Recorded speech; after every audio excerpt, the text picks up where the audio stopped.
अस्सलाम वालेकुम फ्रेंड्स, मैं हूं आपका होस्ट शुएब अहमद। सब्सक्राइब कीजिए मेरे चैनल को और बेल आइकन को दबाइए मेरी वीडियो सबसे पहले देखने के लिए। तो दोस्तों, पहले की तरह आज मैं फिर आप लोगों के लिए एक बहुत ही इंटरेस्टिंग वीडियो लेकर आया हूं जिसका टॉपिक है टेलीनॉर पर हर हर रिचार्ज पे दुगना बैलेंस। जी हाँ दोस्तों, ये टेलीनॉर की ऑफिशियल ये पिक्चर मैंने ली है उनके जो फेसबुक पेज था उससे।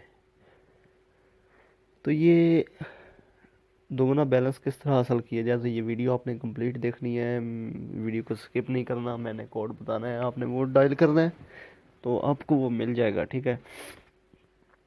अब यहाँ पर एक और बात बताता चलूँ कि आप लोग यार वीडियोस कंप्लीट नहीं देखते या स्किप करते हो। उससे पता क्या है, मैं जो बातें बताता हूँ आप बीच में से मिस करते हो और फिर आप कमेंट में कह रहे होते हो भाई ये वर्किंग नहीं है। तो ये आपने करना क्या है कि इस ऑफ़र को हासिल करने के लिए, यानी कि रिचार्ज से पहले आपने *369# यानी कि *369# *369# डायल कर लेना है, ठीक है, रिचार्ज करवाने से पहले। तो वो आपको डबल बैलेंस मिलेगा। जो इजाफी बैलेंस होगा वो आपको तकरीबन शायद 24 घंटे के अंदर अंदर यूज़ करना होगा। बाकी आपका बैलेंस वही रहेगा जो ओरिजिनल है। तो दोस्तों, ये थी आज की हमारी वीडियो देखने का शुक्रिया। अल्लाह हाफिज़। पाकिस्तान जिंदाबाद।